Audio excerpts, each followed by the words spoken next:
Welcome to Drill Down Earnings with the latest quarterly results out from Applied Materials, AMAT. We call it. This is the business story behind one stock on the move. AMAT, of course, is a stock ticker, but we care about the business. I'm Cory Johnson, Chief Market Strategist from Epistrophy Capital Research, where we look at the 50 most important companies in technology. It's probably the second most important company in the manufacturing of semiconductors. One could argue that's the most important business in the world. So yeah, AMAT matters. Q3 fiscal 2025 numbers out. Better than Wall Street expected, whatever. That tells you more about Wall Street than it does the company. There was growth here, $7.3 billion, up 8% on a year-over-year basis. GAAP gross margins of 48.8%, just fantastic numbers from this company, fantastic profitability. But the market was really upset, so let's get to why. So the outlook for revenues for the next quarter is down quite a bit, down to, again, so if they're at $7.3 billion right now, they're guiding to $6.7 billion, give or take $500 million. You know, what's $500 million between friends?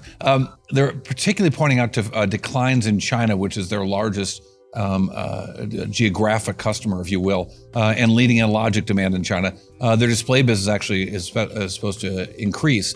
But let's look beyond the headline numbers here. So operating profits at 31%, the best we've seen from this company in a very, very long time. When you think of Applied Materials, you want to think of sort of the semiconductor business, services, and display. So semiconductors is broken up into foundry, which is 55% of revenues, DRAM 18%, and 7% of flash in this quarter. Services, an important business at 17%, and then display rounding it out at 3%. The semiconductor systems business, all those semiconductor things, did quite well, up 10% on a year-over-year basis to $5.43 billion. Driven by foundry logic, ramping gate-all-around nodes, stronger DRAM demand for AI, which is really interesting, as well as higher NAND sales in China. NAND flash is another type of memory, of course. And metal disposition revenue, $1.2 billion. We'll talk about that in a second here. But their foundry business, 3% growth. It's okay. It's their biggest business and growing only at 3%. Flash memory actually took off, 142%.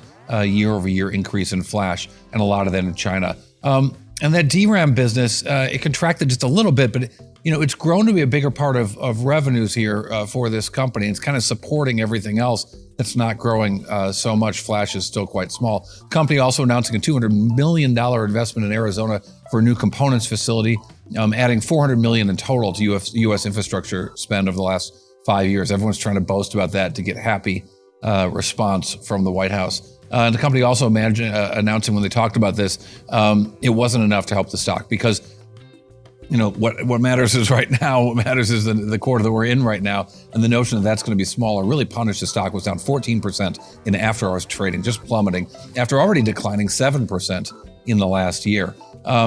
Now, I mentioned the NAND flash memory business and being so strong because of sales to multinational customers in China. DRAM was down 1%. But the flash business, again, doing so very well, up 142%. That really helped these guys. They also talked about the metal disposition business.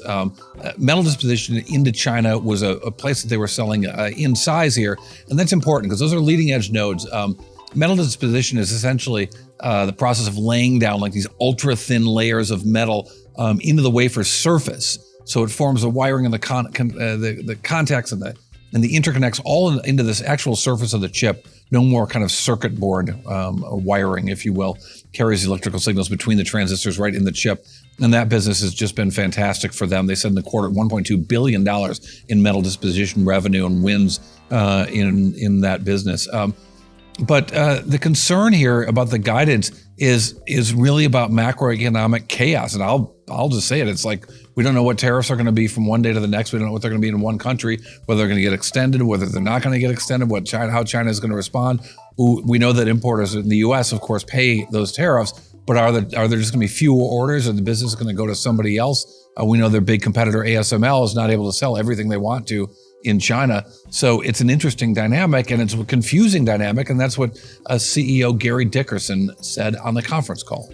The dynamic macroeconomic and policy environment, including trade and tariffs, has wide-ranging implications for the semiconductor industry, increasing uncertainty and lowering visibility in the near term. For Applied's business, there are three main factors that mute our outlook for the quarter ahead.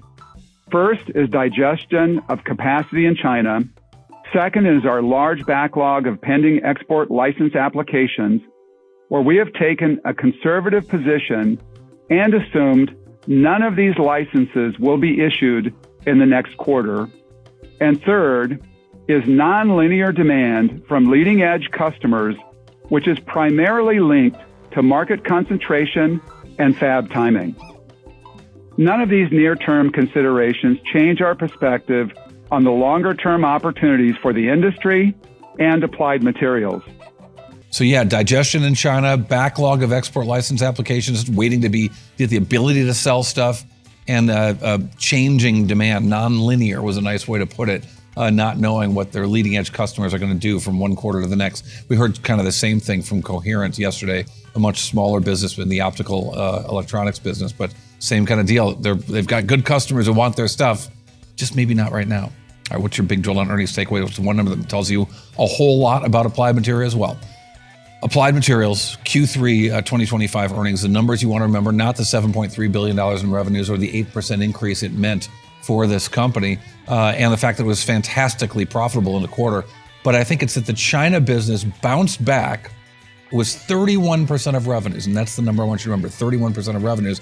But a lot of that's going away in the next quarter, which is why they're guiding to a decline in revenues next quarter for Applied Materials. Hey, subscribe to us.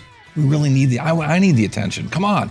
At Cory TV on X. Of course, at Drill Down Pod on Instagram, TikTok, and yes, our full reports on YouTube.